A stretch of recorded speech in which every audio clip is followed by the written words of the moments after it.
notre premier invité de ce soir, je l'ai annoncé, Thierry Zondé. Bonsoir et bienvenue. Bonsoir, merci M. Kerry. Président de l'ONG Non à l'injustice. Vous suivez de très près l'actualité politique et vous avez initié justement un programme d'éveil de la conscience. Vous visez les églises, vous visez les universités, mais aussi les médias.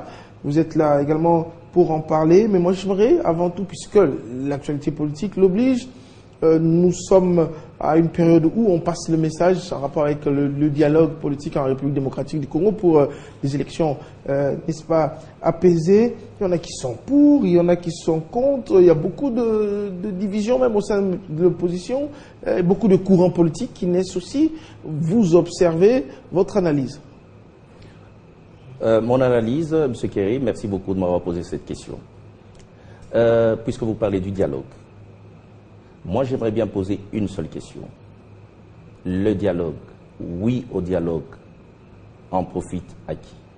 Non au dialogue, en profite aussi à qui?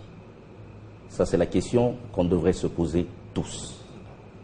Parce que ce que nous voyons dans notre pays, quand on parle du dialogue, à mon humble avis, je ne pense pas que les gens qui crient du matin au soir oui au dialogue et non au dialogue, ils voient l'intérêt de la population. S'ils voyaient l'intérêt de la population et que c'est une voie de sortie pour que le peuple se retrouve, c'est une bonne chose. Mais si c'est pour que seulement les politiciens, ce que moi j'appelle les vieux politiciens, qui créent cela, parce qu'eux veulent se retrouver dans un partage du gâteau, alors là, ce n'est plus le dialogue. Et aussi, pour les politiciens qui sont de l'opposition, qui sont frustrés, qui veulent aussi se retrouver pour un partage de gâteau, si c'est uniquement pour ça, alors là, il n'y a pas l'intérêt du peuple. Alors, pendant ce temps, il y a quand même des messages, n'est-ce pas? Parce que ces politiciens, ils parlent, oui, ils se retrouvent, mais vous parlez de la population, mais il y a aussi des messages en rapport avec cette même population, leurs militants, en rapport avec comment dire oui au dialogue ou comment dire non au dialogue. J'ai parcouru votre document aussi, j'essaie d'analyser, et pour vous, vous dites parfois ces messages frisent ou c'est carrément de la manipulation? C'est carrément de la manipulation. J'ai parlé de ces vieux politiciens. C'est la manipulation. Parce que j'aimerais bien poser une question, M. Kerry. Quand ils demandent à ce que les gens descendent dans la rue, c'est qui sont ces enfants qui vont descendre dans la rue? Leurs enfants, même si quelque part ou les enfants même si quelque part c'est constitutionnel. Même si c'est constitutionnel. Il faut le reconnaître, c'est constitutionnel. Même si c'est constitutionnel, M. Kerry. Parlons les choses au clair. C'est constitutionnel. Il crie du matin au soir, bon voilà, écoute, nous allons envoyer les gens sur la rue. Mais M. Kerry, ces gens qui vont aller, c'est leurs enfants ou les enfants des autres?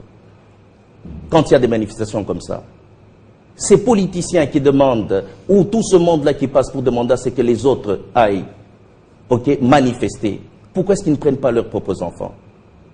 Ils sont chez eux, dans une maison, au salon, climatisés, tout ça et tout. Même leurs chats, ils les protègent quand il y a des manifestations comme ça. Comment vous trouvez ça normal, M. Kerry? Il serait mieux, s'il y a des manifestations comme ça, qu'on voie les gens qui initient ces manifestations, qui sont au premier rang. C'est là où on pourra parler de patriotes. Eux, ce sont les autres qui sont patriotes, mais eux-mêmes qui initient ça ne sont pas patriotes quand il y a des manifestations. Ce n'est pas normal. Peut-être qu'on réclame un changement, des fois, il faut sortir. On voit ça partout ailleurs. Ce changement, ce n'est pas aller se manifester pour aller casser. Parce que quand on casse, c'est le peuple démuni là qui souffre. Ce ne sont pas les gens qui initient qui souffrent. Parce que eux déjà, ils ont de l'argent. Eux déjà, ils ont déjà bouffé cette république. Mais qu'on laisse les malheureux qui souffrent. Pourquoi est-ce qu'on va chercher toujours les manifestants dans des cités? Pourquoi est-ce qu'ils ne viennent pas chercher à Gombe ici les gens, des intellectuels, tout ça et tout? Pourquoi est-ce qu'ils ne les prennent pas? Pourquoi c'est seulement les gens de la cité qui viennent à des manifestations? Ce n'est pas normal, M. Kerry. C'est une manipulation. Pourquoi est-ce que la population doit être une marchepied pour ces politiciens? Pourquoi? Et qu'est-ce qu'ils ont en retour? Parce que c'est eux qui ont des postes. C'est eux qui ont des postes. Ils se battent pour leurs propres intérêts. Ils se battent pour leurs postes. Apparemment, vous ne croyez pas aux politiciens de la République démocratique du Congo. Ça fait 5 ans d'indépendance, M. Kerry. J'aimerais que vous puissiez me citer 3 politiciens que vous pouvez prendre un bouquin et lire l'histoire de nos politiciens. 5 ans d'indépendance. 3 politiciens. J'aimerais que vous puissiez me donner 3 noms sur ce plateau. Je sais que vous ne saurez jamais le donner. Et je mets à défi, même tout ce monde qui passe ici, qu'on nous cite 3 politiciens, 5 ans d'indépendance, avec l'idéologie. Des politiciens sans vision. Ils se battent, ils ne savent même pas pourquoi ils se battent. Ils ne savent pas. Quand tu vas leur demander quelle est leur vision, quelle est leur vision, ils se battent pourquoi?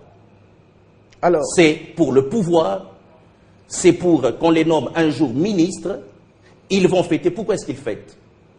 Ils fêtent parce qu'on vient de leur donner une tâche difficile, ou ils fêtent parce qu'ils vont se remplir des poches, et en ce moment-là, il n'y aura personne pour les contrôler. Mais c'est ça le problème. C'est une frustration. Les gens qui veulent entrer au pouvoir, c'est pour justement prendre. Les gens qui sont là ne veulent pas partir. Vous ne voulez pas entrer dans le pouvoir. Vous êtes activiste. Je suis activiste de droits de l'homme, c'est vrai, mais je te le dis parce que c'est toi qui m'as posé la question. C'est vous qui m'avez posé la question, M. Kerry.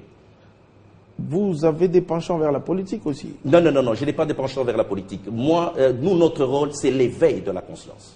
C'est l'éveil de la conscience. Parce qu'à un moment, il faudrait qu'il y ait, justement comme vous avez lu dans ce qu'on a dit, éveil de la conscience, il y aura des forums, des églises, tout ça et tout, parce qu'il faudrait bien qu'on apprenne à la population, qu'on les fasse comprendre, s'ils doivent entrer dans la rue, c'est pour leur bien, ou ce n'est pas pour leur bien. Ils doivent apprendre.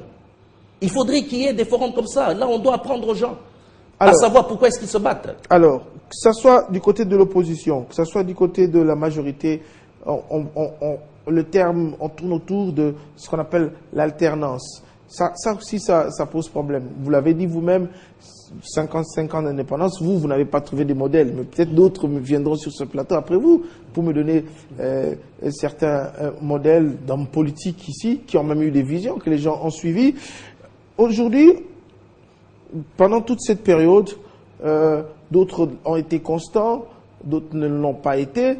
Vous avez peut-être analysé avec moi, vous avez dit vous-même les 55 ans d'indépendance que vous n'avez pas trouvé de politiciens. Alors, aujourd'hui, le débat tourne autour de l'alternance. Comment vous analysez d'abord ce concept?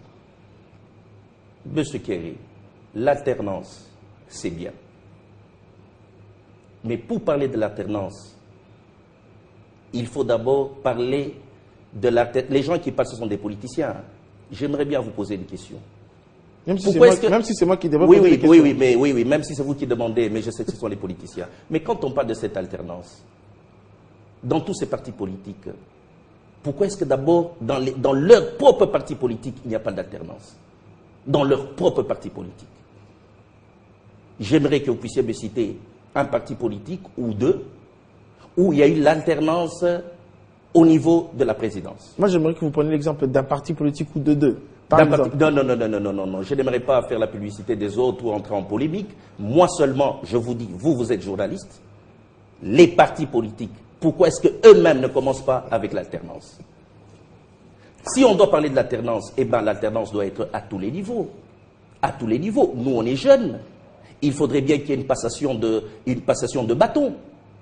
Pourquoi est-ce que les vieux qui sont restés 55 ans au pouvoir, ce n'est pas un conflit de génération? Pourquoi est-ce que ces personnes méritent?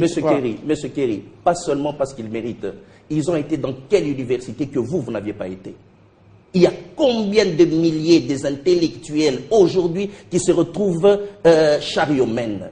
Et il y a ces gens qui veulent rester au pouvoir pendant tous ces politiciens-là qui veulent. Tu as été ministre de l'Agriculture, tu te retrouves ministre de la Santé, même si jamais tu n'avais jamais fait la médecine. C'est pas le premier pays. C'est pas le premier pays. S'il faut citer des noms, on va prendre un exemple. Dans d'autres pays, il y a une avancée. On va prendre un exemple en France. En France, les Alain Juppé, les Balladur, les Fabius, nous les entendons, ces noms-là, on les connaît depuis les années 80. Il y en a même depuis les années 70. Mais à la seule différence, c'est que ces ministres-là, quand on les nomme, vous allez voir leurs cheveux devenir blancs. Mais chez nous, nos ministres, c'est le ventre. C'est pour dire qu'ils ne voient que leurs propres intérêts. Et ça n'avance pas. Ça n'avance pas. Quel est le fruit que eux nous ont donné? Qu'est-ce que eux ils nous ont légué? À part les conflits, course au pouvoir. Tout ce monde-là, aujourd'hui, il peut être là, en train de donner une idéologie à la télévision. On le prend, on le nomme, et le lendemain, il a tout oublié. Mais il y a eu des gens qui l'ont suivi, il y a eu des gens qui ont cru à cette idéologie. Mais c'est ça l'inconstance de nos politiciens. C'est justement là où ça fait mal, Monsieur Kerry, c'est justement là où ça fait mal. Et la solution, c'est laquelle? Au-delà de l'éveil, cet éveil, vous allez peut-être aller vers la population, mais il faudra que cette population vous comprenne aussi, comprenne votre message, mais finalement, la solution viendra d'où? Non, mais justement, la solution viendra d'où? C'est là où chacun doit venir participer à ce combat noble. Parce que nos politiciens n'ont pas de vision. Ils n'ont pas de vision. Moi, j'aimerais qu'on me cite un politicien aujourd'hui qui a eu une vision et tout le monde a suivi cela. Il n'y en a pas, M. Kerry. C'est là où ça fait mal. 55 ans d'indépendance, même nos enfants ne savent même pas lire un politicien congolais qui a fait son histoire. Il n'y en a pas. On nous a légué que des conflits. Alors, la nouvelle génération, finalement, comment est-ce que la nouvelle génération peut se réveiller aujourd'hui pour aussi faire entendre sa voix? Puisqu'apparemment, il faut être dans un milieu politique, dans un parti politique aussi, pour qu'on puisse, on le voit comment on nomme les gens, pour qu'on puisse vous repêcher, pour qu'on puisse vous placer. Parmi ces personnes, il y en a aussi qui le méritent. Il y a aussi des jeunes. Pourquoi être dans un parti politique? Mais parce que s'il y a deux pôles, majorité et opposition, s'il y a deux pôles. C'est une très bonne question, M. Kerry. C'est une très bonne question. Ces gens-là qu'on nomme, quand ils passent pour une idéologie, pourquoi est-ce qu'ils ne refusent jamais cette nomination? Parce qu'une fois qu'on les nomme, qu'est-ce qu'ils diront après? Non, maintenant qu'on est au pouvoir, il y a certaines choses que nous ne pouvons pas dire. Mais ça, c'est faux. C'est leurs propres intérêts, M. Kerry. C'est leurs propres intérêts. Et c'est là où ça fait mal. Il faudrait qu'il y ait l'éveil de la conscience pour que la population comprenne où est leur compte. Où est leur compte? Vous comptez comment atteindre justement une grande masse par rapport à ce programme? Par rapport à ce programme, une grande masse, vous êtes là, il y a les médias, il y a les églises, il y a les universités, tout ça. Bon voilà, c'est un truc apolitique qui n'a rien à voir, ce n'est pas un truc où il y a un politicien qui pourra récupérer cela, non, pas du tout. Donc voilà, chacun viendra mettre la main à cette pâte de manière à ce que nous puissions au moins combattre quelque chose qui est un idéal. Merci beaucoup Thierry Zondé, président de l'ONG Non à l'injustice, militant un activiste des droits de l'homme, vous l'avez dit vous-même. C'était donc votre intervention dans ce grand journal en rapport avec la situation politique et surtout non à la manipulation. Je crois que c'est même un de vos combats dans cette grande campagne. Merci d'avoir accepté notre invitation de ce soir. Merci, M. Kerry. Voilà, le 3 décembre, c'était la journée des personnes vivant avec handicap. Comment est-ce que ces personnes vivent? Beaucoup de difficultés. Le monde réfléchit depuis 1992, justement, pour mobiliser des fonds, et justement pour aider ces personnes. Mais ces personnes ont toujours des problèmes. Ce soir, nous avons choisi de parler avec une de nos consoeurs.